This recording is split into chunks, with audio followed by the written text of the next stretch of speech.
Assalamualaikum warahmatullahi wabarakatuh. Alhamdulillahirobbilalamin. Semoga Allah merahmati kita semua. Kali ini akan dibacakan kisah karomah dan biografi Kiai Ahmad Siroj atau lebih dikenal dengan Mbah Siroj. Namun sebelum ke kisahnya, jika berkenan silakan subscribe channel Berkah Kiai, like, komen dan share. Terima kasih. Kiai Ahmad Siroj, bagi masyarakat Solo dan sekitarnya cukup dikenal dengan sapaan Mbah Siroj. Beliau selalu berpakaian khas dengan memakai iket, blangkon, berbaju putih, bersarung, wulung, dan memakai gamparan tinggi walau sedang bepergian jauh.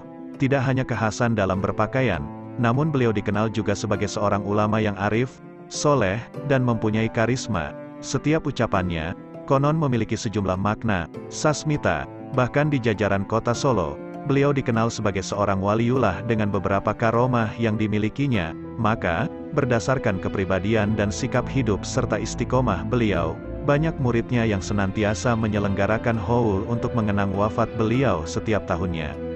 Beliau bergaul dengan semua lapisan masyarakat tanpa membedakan suku, agama, ras maupun status sosial dan kelompok moral macam apapun. Dengan penjual bakso di Notosuman yang beragama Katolik dan seorang Tionghoa, beliau berhubungan baik dan saling berkunjung. Bahkan hingga kini setiap ada haulnya Kiai Ahmad Siroj, penjual bakso tersebut berkenan mengirim 3 kambing serta beberapa kuintal beras untuk menyukseskan acara haul tersebut. Dengan Romo Petrus Sugianto, dijalin juga persahabatan. Kiai Ahmad Siroj sering diundang makan dan sering melakukan sholat di rumahnya. Begitupun Romo tersebut sering mengunjungi beliau. Kiai Ahmad Siroj tidak segan makan satu piring dengan santrinya atau orang yang menginginkan mendekati beliau. Bila mereka butuh uang, beliau tidak segan-segan membantunya. Sebaliknya, bila beliau meminta uang, bukan untuk diri pribadi tapi untuk orang lain yang membutuhkannya. Ahli ibadah sewaktu masih muda, Kiai Ahmad Siroj berguru kepada beberapa ulama besar. Di pesantren Mangunsari yang berada di Nganjuk, Jawa Timur, beliau menimba ilmu kepada Kiai Bahri. Di pesantren Tremas yang berlokasi di Pacitan, Jawa Timur, beliau berguru kepada KH Dimyati at-Tirmizi, dan di Semarang, beliau berguru kepada Kiai Soleh Darat. Kiai Ahmad Siroj termasuk pengikut Tarikah Qadariyah Naksabandiyah sebagaimana yang diamalkan oleh Syekh Abdul Qadir Jailani. Beliau terkenal sebagai abid, ahli ibadah. Beliau senantiasa berjamaah salat 5 waktu. Jarang sekali beliau salat sendirian.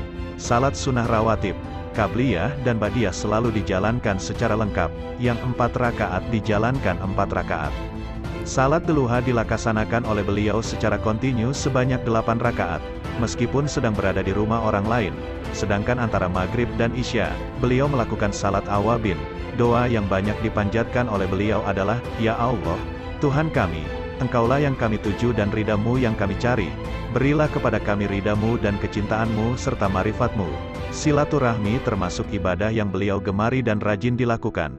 Beliau acap menerima tamu dari pelbagai kalangan dan tamu-tamu itu dilayaninya dengan baik. Saat tengah malam tiba, beliau selalu bangun untuk menjalankan salat tahajud atau qiyamul lail. Semasa hidup, beliau mendirikan pesantren di Jalan Honggowongso 57 Kelurahan Panularan, Kecamatan Laweyan, Kota Surakarta, Provinsi Jawa Tengah di atas tanah seluas 200 meter persegi. Kitab yang diajarkan oleh beliau, selain Al-Quran dan Hadits adalah Sulamut Taufik, Safinatun Najah, Duratul Bahiyah dan Fathul Qorib. Selain itu, banyak pula ajaran beliau yang sifatnya hafalan. Memiliki karomah al-makfurlah, Mbah Siroj memiliki beberapa karomah sebagai perwujudan kewaliannya. Yang dimaksud karomah di sini adalah kejadian yang luar biasa, di luar kebiasaan, yang timbul dari waliullah. Kalau timbul dari nabi disebut mukjizat, sedangkan dari mukmin yang soleh dinamakan maunah. Beberapa karomah yang ada pada diri beliau, dapatlah diutarakan antara lain. Kasyaf, beliau mempunyai kemampuan melihat yang tidak diketahui oleh mata biasa. Kasyaf. Peristiwa ini terjadi saat tentara Belanda akan masuk kota Solo ketika aksi kolonial kedua atau dikenal sebagai Kelas Kedua pada tahun 1948. Satu seksi Laskar Hizbullah yang terdiri dari 50 orang, berkumpul di Begalon, Panularan. Kiai Ahmad Siroj tiba-tiba datang mengadakan inspeksi. Seorang anggota Laskar Hizbullah bernama Hayun, 25 tahun, tiba-tiba didekati beliau lalu dipeluknya seraya berucap, Ahlul Jannah, Ahlul Jannah. Tak lama kemudian, Datang tentara Belanda dengan sejumlah pasukan tank. Lewat pasar kembang ke arah selatan, Hayun maju dengan beraninya sendirian sambil membawa granat nanas, lalu dicabutnya dan melompat sambil melempar granat ke arah tank.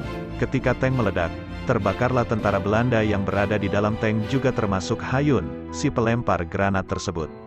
Menurut salah seorang saksi mata, H. Abdullah Adnan, veteran pejuang RI-X Laskar Hizbullah dan pasukan Lawa-Lawa, di bawah komandan Letnan Fatul Rujito yang kini tinggal di Yogyakarta, menuturkan bahwa tahulah kemudian Laskar Hizbullah, teman-teman Hayun, mengapa beberapa saat sebelumnya Mbah Siroj memeluknya sambil berucap, Ahlul Jannah, Ahlul Jannah. Begitulah, Hayun gugur sebagai syuhada, patriot bangsa.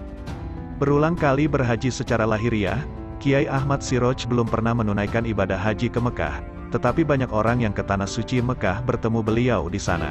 K.H. Bulkin Zuhdi, salah seorang murid pertama Kiai Ahmad Siroj yang bermukim di Ngelangak, Gemolong, Sragen menceritakan bahwa pada tahun 1937 dirinya menunaikan ibadah haji, berangkat dengan naik kapal laut bersama 1960 orang jamaah haji lainnya. Sehabis makan siang, Kiai Bulkin berkata dalam hati, bila sampai di Mekah pada hari Jumat waktu subuh, akan dicarinya Mbah Siroj, sebab sering didengarnya ada seorang waliullah sering salat subuh di Mekah pada hari Jumat. Sesaat kemudian, tiba-tiba datanglah Kiai Ahmad Siroj menemuinya di kapal. Ditanyakan antara lain, siapakah syekhnya di Tanah Suci nanti? Setelah berbincang sejenak, Kiai Ahmad Siroj tidak dilihatnya lagi. Sudah barang tentu, muridnya tersebut merasa keheranan. Ketika sudah sampai di Mekah, Kiai Bulkin hendak menjalankan ibadah salat subuh. Kiai Bulkin berpikir lagi tentang kemungkinan gurunya juga menunaikan salat subuh di Mekah. Mungkinkah Kiai Ahmad Siroj juga datang seperti kisah yang pernah didengarnya? Sewaktu berada di dekat Hajar Aswad, tiba-tiba tampak olehnya Mbah Siroj sedang melakukan tawaf, mengelilingi Ka'bah dengan memakai ikat, blangkon, berbaju putih, bersarung, wulung tanpa gamparan, diikutinya putaran demi putaran. Pada putaran ketujuh, Kiai Bulkin hendak menyalami Mbah Kiai Siroj, namun pada putaran terakhir Mbah Siroj sudah tidak tampak lagi. Meski menyesal tidak dapat bersalaman dengan Mbah Siroj, kini yakinlah Kiai Bulkin bahwa yang tidak mungkin bagi orang biasa, bagi waliullah seperti Kiai Ahmad Siroj, mungkin saja. Berjalan luar biasa cepatnya waktu Kiai Soimuri, putra Kiai Ahmad Siroj, selesai mengadakan akad nikah dengan Nyai Latifah di daerah Boyolali. Rombongan Kiai Ahmad Siroj segera berkehendak pulang ke Solo bersama 33 santrinya. Kiai Bulkin, salah seorang murid santrinya, disuruh mengantarkan pulang rombongan Nyai Siroj dengan naik kereta api. Ia disuruh berangkat lebih dahulu, sedangkan Kiai Ahmad Siroj akan menyusul dengan jalan kaki. Anehnya, setiba di Solo, rombongan Kiai Bulkin baru sampai Ngapeman, Mbah Siroj sudah berada sampai di rumahnya yang berada di Panularan, Laweyan, Solo. Bagaimana itu dapat terjadi? Pikir para rombongan yang berangkat lebih dahulu tersebut. Kejadian serupa juga dialami oleh Nyai Sa'diyah Ali. Suatu ketika bersama Kiai Ahmad Siroj bepergian ke Boyolali dari Karanggede. Waktu berangkat sudah azan maghrib. Sesampai di Masjid Dawung, Boyolali, belum qomat, masih pujian. Padahal kedua tempat itu jauh dan ditempuh dengan jalan kaki. Haji Dasuki pun pernah mengalami hal serupa. Suatu ketika diminta Mbah Siroj mengikuti beliau bepergian dari desa Paesan ke Boyolali yang jaraknya sekitar 10 km.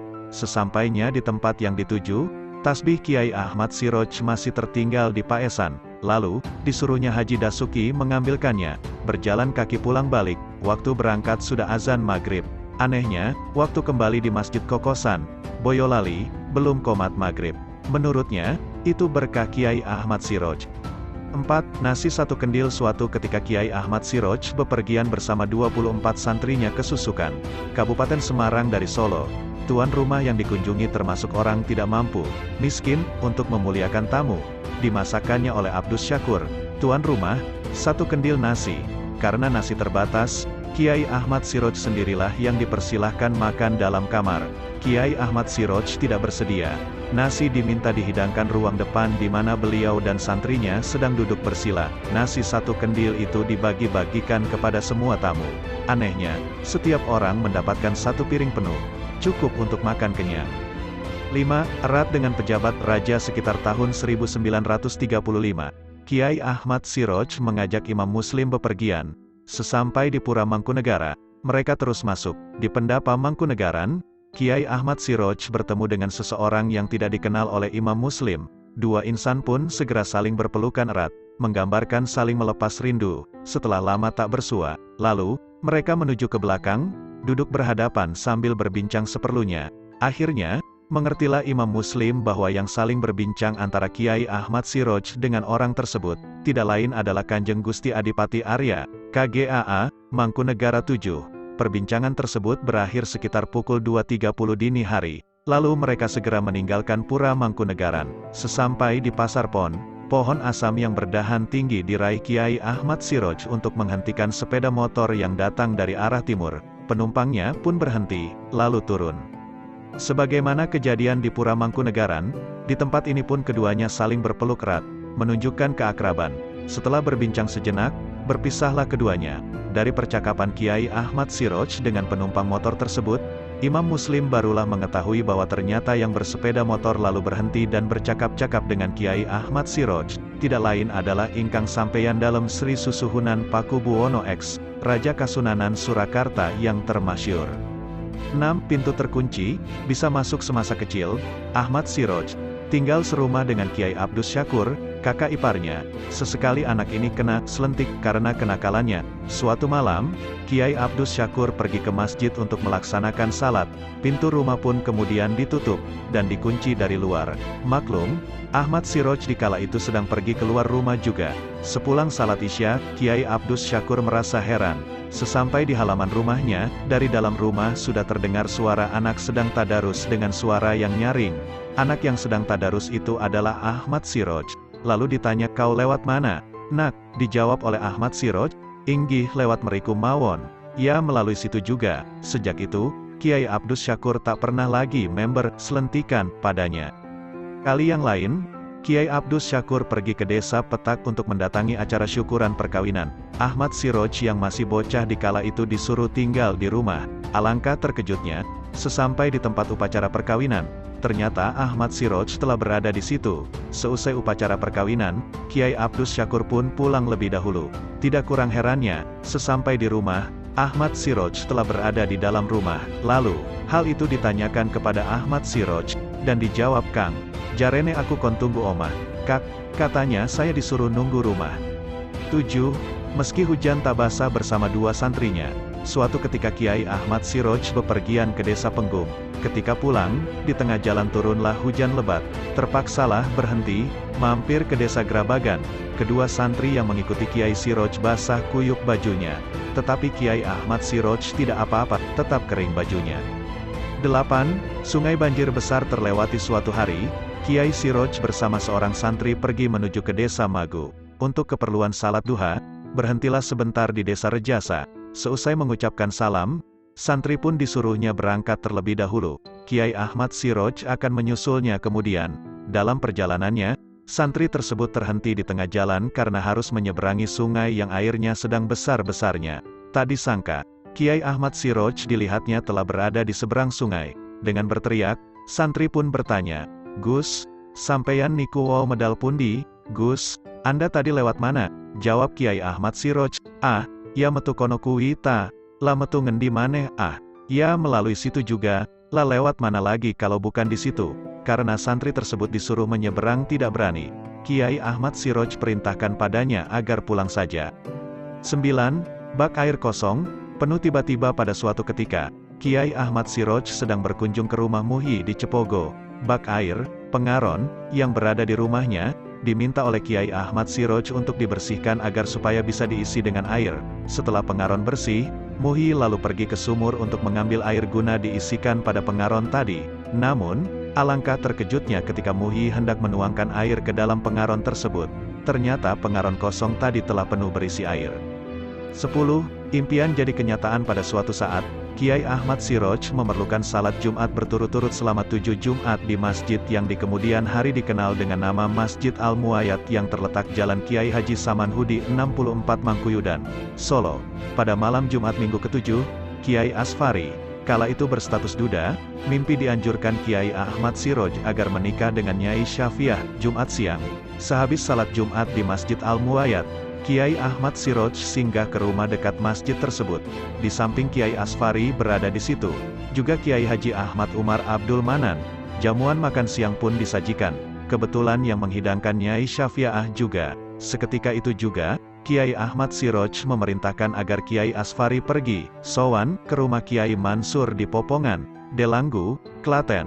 Ternyata perintah Kiai Mansur sama dengan Kiai Ahmad Siroj sebelumnya. Malah ditetapkan hari tanggalnya sekaligus. Setelah diingat-ingatnya, ternyata 3 tahun yang lalu Kiai Haji Ahmad Umar pernah diperintah memotong kambing pada hari tanggal tersebut, tepat pada hari tanggal ijab Kiai Asfari dengan Nyai Syafi'ah. 11 meninggal, beri impian ketika Kiai Ahmad Siroj sakit yang selanjutnya meninggal dunia pada Senin Pahing, 27 Muharram 138H atau tanggal 10 Juni tahun 1961. Kiai Zainal Makarim, Karanggede, mimpi bertemu Kiai Ahmad Siroj. "Mengapa saya sakit tak kau jenguk?" tanya Kiai Ahmad Siroj kepada Kiai Zainal Makarim dalam mimpi. Terperanjatlah Kiai Zainal Makarim, lalu seketika beliau berangkat ke Solo untuk menjenguk Kiai Ahmad Siroj. Sesampai di Solo, ternyata jenazah telah diberangkatkan sampai di Jalan Rajiman, Kadipolo. "Inna lillahi wa inna ilaihi rojiun. Dari Allah kita berasal, dan kepadanya pula kita akan kembali," ucapnya kemudian.